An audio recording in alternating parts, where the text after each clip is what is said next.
The rain had come hard against the windows of Harrogate Hall for 3 days, and on the 4th morning the housekeeper sent Eleanor Frost up the back stairs with a tray she had been told never to carry. The library was the master's room, and the master did not wish to be disturbed, and a maid of 2 weeks' standing did not enter it. Yet the under-housemaid had taken to her bed with fever, and the second footman had gone to the village for the apothecary, and there was no one else to bring the Duke of Harrogate his coffee. So Eleanor climbed the stairs with the tray balanced against her hip, her boots worn thin at the heel, her cap pinned crooked because she had dressed in the dark, and she pushed the heavy door with her shoulder because both her hands were full. He was standing at the far window with his back to her, and the moment the door gave way he turned, and the first thing he did was raise his voice. The cup rattled in its saucer. The coffee slid to the rim and stopped. Eleanor did not move, because she had learned in 2 weeks that movement in the presence of anger was a thing the gentry punished, and so she stood inside the doorway with the rain loud behind the glass and let the words come at her like weather. He said she had no business here. He said the door was to remain shut. He said a great many things in the space of a breath, all of them sharp, all of them aimed at a girl he had never seen before that morning, and the housekeeper's voice was already rising up the stairwell behind her in a thin panic. To the staff of Harrogate Hall, by the end of that first fortnight, Eleanor Frost was already a settled matter. She was the new girl, the quiet one, the charity case the steward had taken on out of some debt to her dead father. She was, the room had decided, nobody at all. She set the tray down on the table without spilling a drop, and then she lifted her chin and told the Duke of Harrogate exactly what she thought of a man who would shout down a servant for the crime of bringing him his breakfast. Stay with me through what follows, because the woman who said those words did not yet know what she had begun, and neither did he. The room went very still after that. The rain kept on. The Duke of Harrogate, who had not been contradicted by anyone below the rank of his own late father in more years than he cared to count, stood with one hand still half raised and looked at the maid as though she had spoken in a language he had forgotten he knew. Eleanor's heart was going hard against her ribs, fast enough that she could feel it in her throat, but her hands at her sides were steady, and she met his eyes and did not look away. He was younger than she had expected. The household spoke of him as one spoke of a season of bad weather, and she had imagined a man gone gray and cruel, but he was perhaps 34, dark-haired with a jaw set like something carved, and eyes the color of slate before rain. He did not look cruel. He looked, in that suspended moment, like a man who had been struck somewhere he had thought long since gone numb. "Get out," he said at last, and his voice had dropped to something far quieter than the shout, which was somehow worse. Eleanor got out. She gathered her skirts and went, and the housekeeper caught her on the landing with both hands, and a face white as flour, hissing that she had ruined herself, that she would be turned out by nightfall, that no character would follow her to her next place. And there would be no next place at all. Eleanor said nothing. She went down to the scullery and plunged her hands into water gone cold and scrubbed at a pot that was already clean, because her hands wanted something to do, and her mind would not be still, and she thought, not for the first time, that she had been a fool her whole life and would likely die one. She had not always been a maid. That was the part the household did not know, and she did not tell them. 6 months earlier she had been Miss Eleanor Frost of Aldermere, the only daughter of a country gentleman with a small estate, a good name, and a fatal weakness for cards he had hidden from his daughter, until the week he died of an apoplexy at his own writing desk with the bills unpaid around him. There had been an entail, and a distant cousin to claim the house, and a stack of debts taller than Eleanor herself, and when the lawyers had finished, there was nothing left. Not the house, not the furniture, not the small pearl set that had been her mother's. She had sold her education for a place in service because a governess required references she could not produce, and a maid required only that she work, and she had taken the name Frost, plainly, without the miss, and gone where no one knew her. What she had lost was not the money. What she had lost was the simple right to be spoken to as a person. That was the wound she carried up the back stairs each morning, and the Duke of Harrogate had pressed his thumb directly into it, without knowing it was there. By evening, she had not been turned out. This surprised everyone, the housekeeper most of all. The order never came down. Eleanor lay awake in the narrow bed under the eaves, listening to the rain finally ease, and she told herself she had been spared by forgetfulness, that a man with an estate the size of Harrogate did not trouble himself to remember a maid he had shouted at before breakfast. She was wrong about that, but she would not learn how wrong. For some weeks yet, the household at Harrogate Hall was a small kingdom with its own laws, and Eleanor learned them the way one learns a cold country through the body first. She learned which floors were swept at which hours, which doors were never opened, which corridors the Duke walked, and which he did not. She learned that he had no wife, and that there had been one, and that no one spoke of her above a whisper. She learned that there was a child in the East Wing, a boy of perhaps 5 years, pale and silent, who was kept by a nurse and a tutor, and who was not brought down to his father's table.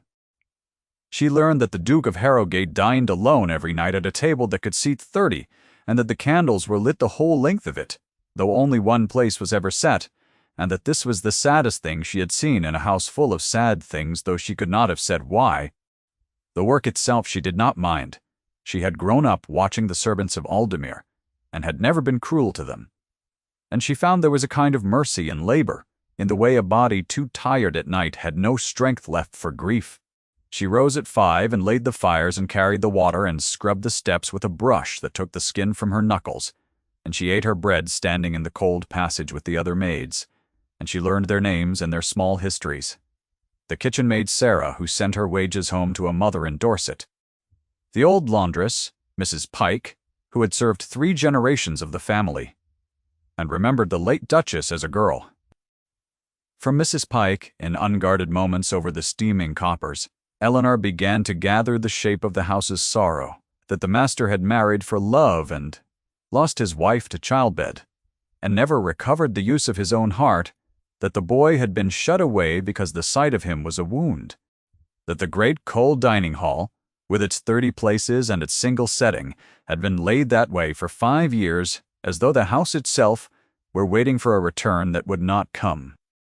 Eleanor listened and said little, and folded the knowledge away with the rest, and told herself it was no concern of hers. She did not see him again for 9 days.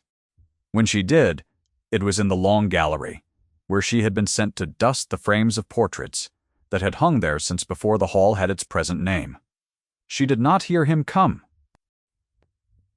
She was reaching up to a high frame with a cloth in her hand, when his voice came from behind her, level now with none of the morning's fire in it. "You are the maid who shouted at me," he said. Eleanor turned with the cloth still in her hand and her chin already lifting, because the body remembers what the mind has not decided. "I am," she said. "I did not mean to make a habit of it." Something moved at the corner of his mouth that was not quite a smile, and did not last. He came closer, and she saw that he was looking past her at the portrait she had been cleaning. A woman in a gown 30 years out of fashion, and his face when he looked at it was the face of a man looking at a closed door. "That is my mother," he said. "She died when I was a boy." He said it the way one reports the weather, and then he looked at Eleanor as though he had surprised himself by saying anything at all. "You clean them well," he said. The last girl used wet cloths and the varnish bloomed. And then he was gone, his boots even on the boards, and Eleanor stood with her heart doing the foolish thing again, and told it firmly to stop. She thought about him at the oddest hours, scrubbing a grate or turning a sheet, and caught herself, and stopped, and felt the color come up her neck, though there was no one to see it. She had been admired once in the life before by young men at country assemblies who had bowed over her hand, and meant nothing serious by it, and she had thought she understood the thing the poets made such a fuss about. She had understood nothing. This was not that. This was a pull with no manners to it at all, a thing that did not care that he was a duke and she was a maid. that did not care for sense or station or the plain impossibility of it, and she was frightened of it precisely because it would not be reasoned with. It did not stop. That was the trouble with the body. It knew things before the mind would permit them. And what it knew now, against all sense, was the exact place in any room where the Duke of Harrogate stood.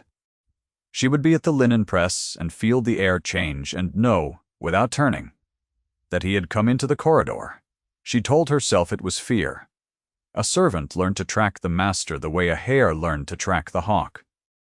Even so, fear did not warm the back of the neck, and fear did not make the breath go shallow. And Eleanor was honest enough with herself, in the dark, under the eaves, to know that what she felt was not fear, and to be ashamed of it, because a maid who lost her head over a duke. The dismissive label found her again 10 days later, and this time it was not the housekeeper, but the Duke's aunt, who spoke it. The Dowager Lady Marbury had come to stay for the autumn. A woman of perhaps 60, with white hair dressed high, and a fan she held always a half-inch above where it needed to be. And she had brought with her a young lady named Miss Cassandra Vane, the daughter of an old friend who was beautiful in the cold, polished way of a thing kept under glass. The dowager had come, the kitchen understood within a day, to see her nephew married before the year was out, and she had brought the bride with her. Eleanor was carrying a coal scuttle through the morning room when the dowager's voice stopped her at the threshold. Have it taken away by one of the others, the dowager said to the housekeeper, not lowering her voice in the least because the girl was plainly raised in a barn, and I will not have her at the good rooms. Look at her hands. One sees at a glance what she is. Eleanor stood very still in the doorway with the scuttle heavy in her raw hands and her face arranged into the blankness service required, and across the room in the chair by the window, the Duke of Harrogate looked up from his letters. He did not speak, his jaw set, and he held the dowager's eye for one beat longer than courtesy required. And then he looked at Eleanor, and the look was not the look one gave a thing raised in a barn. Eleanor took the scuttle away. In the corridor she found she was breathing as though she had run a mile. The boy in the east wing was the first to truly see her, and it was the boy who undid her caution. His name was Henry, and he was the Duke's son, and Eleanor had been warned that he did not speak. She had passed his door a dozen times and heard nothing, and the nurse spoke of him as one speaks of a broken clock, with a kind of weary impatience. Then one gray afternoon, Eleanor was carrying linen along the east passage, and heard, behind the nursery door, a sound she knew at once, the particular drowning hitch of a child crying alone and trying not to be heard. She should have walked on. A maid did not enter the young master's rooms uninvited. She had learned that. Law with all the others. She opened the door. Henry was on the floor by the cold hearth, the nurse nowhere in the room, and on the boards before him lay a small wooden horse with one leg snapped clean off. He looked up at Eleanor with a face that expected to be scolded, and Eleanor knelt down on the floor in her work apron and picked up the broken leg and turned it in her fingers, and said that this was not so bad as it looked, that she had mended worse.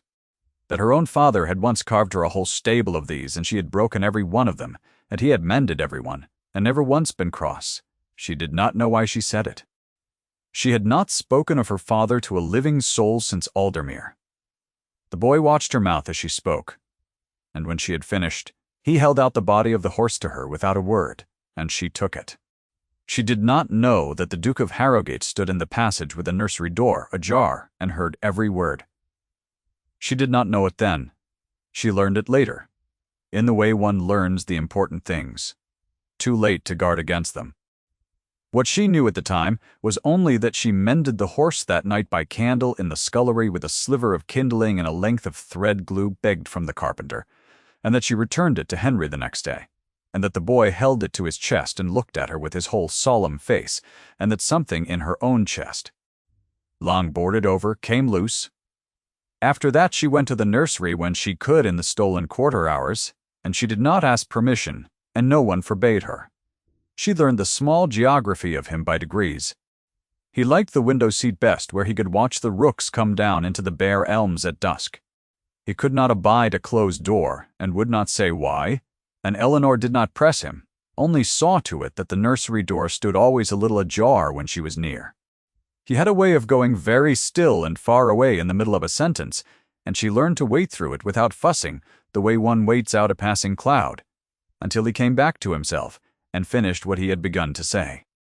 She found that Henry would speak to her in small, low sentences, when he would speak to no one else, and that what ailed him was not a broken mind, but a broken heart. No one had thought to mend, because his mother was dead, and his father could not look at him without seeing her. And a boy of 5 had been left to understand the world, had ended, and to understand it alone. Eleanor understood that grief. She had buried her own father, with no one to hold her hand. She did not tell Henry that the ending was survivable because she did not yet believe it herself, but she sat with him on the nursery floor and mended what could be mended, and the boy began, by small degrees, to come back into the world. The Dowager Lady Marbury did not approve. She had eyes everywhere, as such women do. And within the week, she had heard that the new maid was making free with the young master, and she did not like it. A servant who attached herself to the child was a servant with ideas above her station, and the dowager had seen the way her nephew's eye went to the girl, and she had not survived 60 years in the world's narrowest rooms without learning to recognize a threat to a plan. She summoned Eleanor to the morning room and told her, with the fan held high and Miss Vane arranged prettily by the window as a kind of evidence, that she was to keep to the lower floors, that the young master had a nurse and a tutor and had no need of a kitchen girl's interference, and that a wise servant remembered what she was. "You are a maid," the dowager said, "and you would do well not to forget it." That was the second voicing, and it was spoken in a public room with a witness arranged to hear it. Eleanor remembered what she was. She kept to the lower floors for 3 days. On the 4th she heard through the wall of the servants' hall that Henry had taken a chill and was feverish and would not be quieted, and she went up the back stairs in the night with no permission from anyone and found the nurse asleep in a chair and the boy burning and frightened. And she sat with him through the dark hours and bathed his forehead and told him in a low voice the whole of the story of the stable of wooden horses, all the way to the end, and somewhere near dawn his fever broke, and he slept.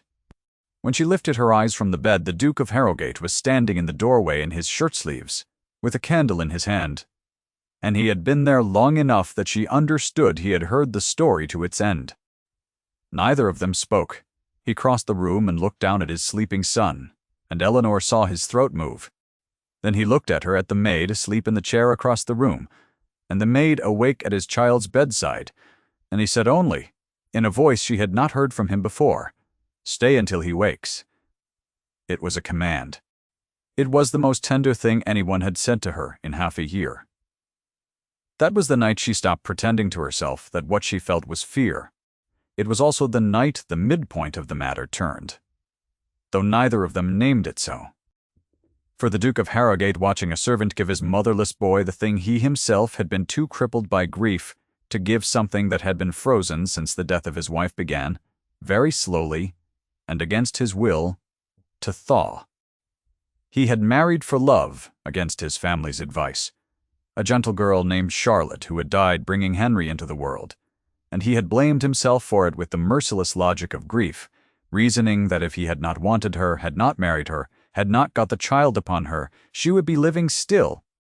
He had locked that reasoning in himself like a man locking a wing of a house, and he had not been able to look at his son for 5 years, because the boy's existence was the proof of his crime. No one had ever told him this was not a crime. No one had dared, and now a maid with raw hands and a sharp tongue had walked into the locked wing without knowing it was locked, and had begun to open the windows. He did not say any of this. Men of his rank did not say such things, least of all to maids. Even so, the household began to notice that the Duke of Harrogate now took his breakfast in the small morning room rather than the great, cold dining hall, and that Henry was brought down to sit with him, and that the boy had begun to talk. They noticed that the master asked, with elaborate carelessness, which of the maids had the keeping of the gallery. They did not yet know what it meant. Eleanor did not let herself know what it meant. Her body knew, and her body did not lie, and when he came upon her in the gallery a second time and stood beside her looking at the portrait of his dead mother, and their hands were a hand's breadth apart on the frame, neither of them moved away for a long moment, and the air between them was so charged she thought he must hear her heart. "I have been unjust to you," he said. "From the first morning, I beg your pardon for it. A duke did not beg a maid's pardon. It was not done." Eleanor looked at him and found she could not make her usual armor hold. And what came out of her was the plain truth. "You were grieving," she said. "I knew it when I saw your face. I should not have shouted at a grieving man. Forgive me my part." He looked at her then with an attention so complete it was almost a touch, and his hand on the frame shifted, the smallest motion until the side of his little finger lay against the side of hers, and he did not draw it back, and neither did she. They stood like that, two people of impossibly different worlds, with the rain beginning again outside and a dead woman's painted eyes upon them. And the want in the room was a living thing. Neither of them spoke. It was Eleanor who stepped back first because she was the one with everything to lose, and she gathered her cloth and went. And she felt his eyes on her the whole length of the gallery.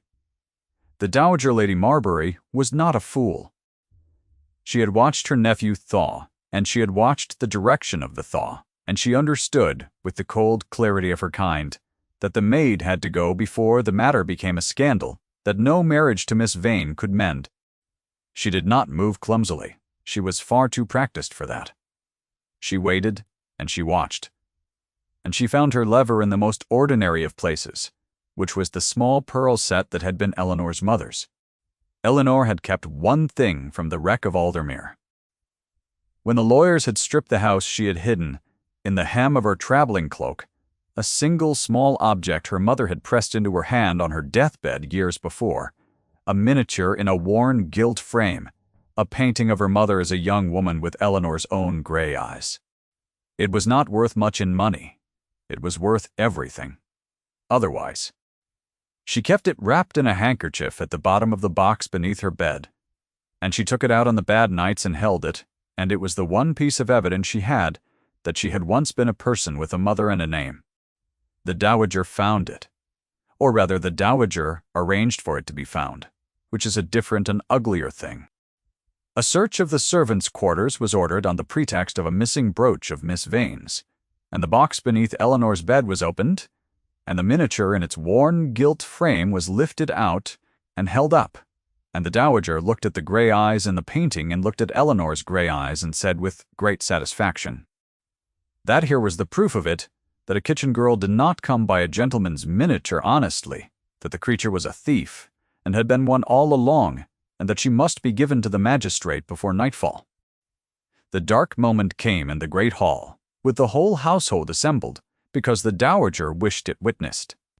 This was the third voicing of the label, and it was the cruelest, delivered as a verdict before an audience. Eleanor stood at the center of the cold marble floor with the candles unlit, and the gray afternoon coming thin through the high windows, and the Dowager held up the miniature, and named her a thief and a liar and a fortune hunter who had wormed her way into a motherless child's affections to better rob the house. And Miss Vane stood by with her hands folded and her face composed, and the servants stood ranged along the walls with their eyes down, and not one of them spoke for her.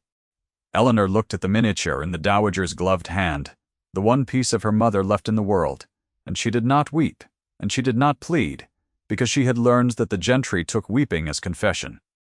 She said in a voice that carried in the silence that the miniature was her mother's, that her name was Eleanor Frost of Aldermere, daughter of a gentleman, and that she had come to service honestly when her father's death left her nothing. The Dowager laughed at her Aldermere.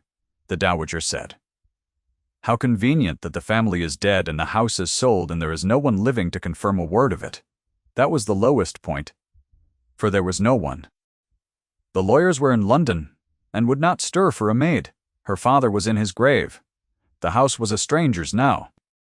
She had no character, no witness, no proof but her own gray eyes, and the law of the land would take the word of a duke's aunt over the word of a maid every hour of every day. Eleanor understood, standing on the cold floor, that she was about to be taken to the magistrate and very likely transported, or worse, and that the truth would not save her, because the truth required someone with power to choose to believe it. And no one in that hall had ever in their lives chosen the truth of a servant over the convenience of their betters. She thought of Henry. She thought she would not be allowed to say goodbye to him. She thought of the morning she had carried the tray up the back stairs and shouted at a grieving stranger, and how small that sin seemed now against the machine that was being built to grind her, and she understood with a terrible clarity that nothing she had done or failed to do had brought her here, that she could have been meek as milk every hour of every day, and the result would have been the same, because those with rank did not require a reason, only an inconvenience. That was the thought that nearly broke her, and she set her jaw against it and kept her feet. The Duke of Harrogate had been sent for, and he came. He came into the hall by the far door, and he was dressed for riding, and the rein was still on his shoulders, and he stopped at the edge of the assembled household, and took in the whole of the scene in one long look. The maid at the center, the dowager with the miniature held aloft, the composed rival, the silent servants, the cold, unlit room where his family had rendered its verdicts for 200 years. The dowager began at once to explain in the warm, confident voice of a woman certain of her ground, that the thieving had been discovered, that the girl had a gentleman's miniature in her box, that she had been about to summon the magistrate and required only his authority to proceed. The Duke of Harrogate crossed the hall. He did not hurry. He crossed the long, cold floor in his wet riding coat with the whole household watching, and he did not go to his aunt, and he did not go to Miss Vane. He went to Eleanor, and he stopped before her, close, the way a man stops before a person, and not before a thing, and he looked down into her face. Then he held out his hand, palm up, in the universal gesture of a gentleman, to a lady. And he waited. The hall did not breathe. Eleanor looked at the offered hand. She looked up at his face, and what she saw there was not pity and not calculation, but a steady and terrible resolve. A man who had decided something and would not be moved from it though the heavens fell. She put her raw hand into his. His fingers closed over it warm and sure. "This is Miss Frost of Aldermere," he said, "and I am going to marry her." He said it to the whole hall, level and clear. 12 words, and no more. In the same cold room where the verdict against her had been pronounced not 5 minutes before, and the silence that followed was the silence of 200 years of a family's certainty, coming undone in an instant. The Dowager Lady Marbury's fan stopped half-raised in the air. Miss Vane's composed face came apart at the edges. The servants along the walls lifted their eyes from the floor. The Duke of Harrogate did not gloat, and he did not rage. He turned, with Eleanor's hand still in his, and he addressed his aunt in a voice gone very quiet. "The miniature," he said. "You will return it to Miss Frost, now." And the dowager, who had ruled the narrow rooms of the world for 60 years, looked at her nephew's face and understood that she had at last met a room her script did not work in, and her gloved hand trembled as she held out the small, worn frame, and Eleanor took her mother back. "I knew her people," the Duke said then, not to the dowager, but to the hall, and it was the kindest lie ever told, for he had not known them, but he had decided that the word of the Duke of Harrogate would stand where the truth of a maid could not, and he spent his rank like coin to buy her back her name. Frost of Aldermere was a good family, he said. Miss Frost has been ill-used in this house. It will not happen again. It was Henry who broke the held silence. The boy had crept down the stairs unseen, and stood now on the bottom step in his nightshirt. And into the great cold quiet of the hall he said, clear as a bell, the first word most of them had ever heard him speak in company. "Eleanor," he said, and held out his arms. And Eleanor went to him and gathered him up. And the boy buried his face in her neck. And the household watched a motherless child choose his mother in front of them all. And the matter was, after that, beyond any aunt's power to mend. For a long moment after Henry had gone back up the stairs, no one in the great hall moved. Then old Mrs. Pike, the laundress, stepped forward from the line of servants against the wall, and bobbed a curtsy to Eleanor that she had no business making to a maid, and said in her cracked old voice that she had served the family 40 years and she had never been gladder of a day's work than this one. And one by one the others followed. The kitchen maid Sarah, with tears standing in her eyes, the footman, the grooms, the whole household that had stood silent on the cold floor and watched her, named a thief, coming now to stand on the side they had been too afraid to choose.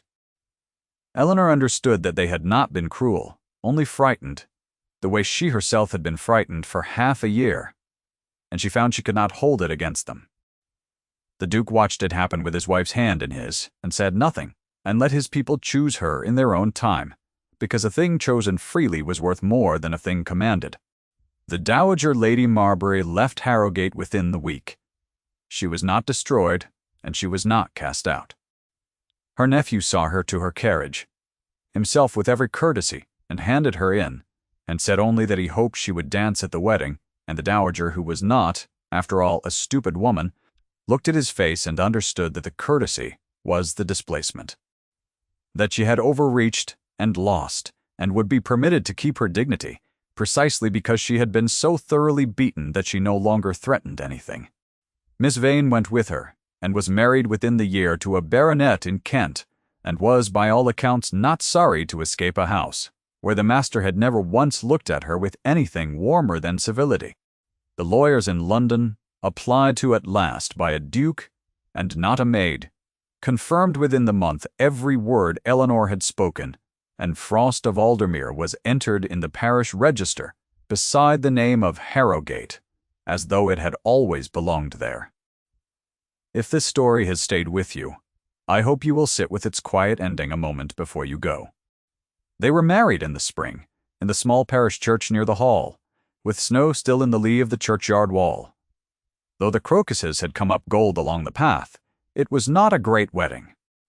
The Duke of Harrogate had wanted the season's whole machinery, and Eleanor had wanted the small church, and she had won, as she generally did when it mattered, and so there were not 300 guests, but 30. And Henry stood at the front, in a new coat, holding the mended wooden horse because he would not be parted from it. And the Dowager Lady Marbury did indeed dance stiffly at the breakfast after, and was civil, and was in the privacy of her own carriage going home, heard to remark that the girl had better blood than she had credited, and a backbone the family had been wanting for a generation.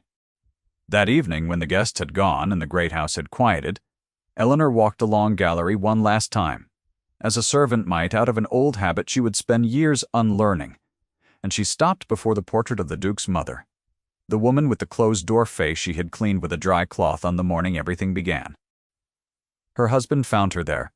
He came and stood beside her as he had that first time, their hands a breath apart on the frame, and then not apart at all. She set the miniature of her own mother on the table beneath the portrait, the worn gilt frame catching the last of the firelight. The two painted women with the same gray eyes keeping company at last in a house that had room for them both. Henry was asleep upstairs with the horse on his pillow. The snow had begun again, soft against the high windows, falling on the churchyard and the gold crocuses and the long dark grounds of Harrogate. The candles were lit the whole length of the gallery now, and every one of them was for something. Eleanor leaned her head against her husband's shoulder, and he rested his cheek against her hair, and neither of them spoke, because there was nothing left that needed saying. She had walked up the back stairs, a maid with a tray, and nothing in the world but a sharp tongue and a hidden miniature, and a wound she thought would never close. She had walked down the front stairs, a wife, a mother, a woman with her own name restored to her in the same cold hall where it had been denied. The fire settled, the snow fell. In the small frame on the table, her mother's gray eyes looked out at the warm and lighted room, and were, at the last, content. "Thank you for staying until the end,"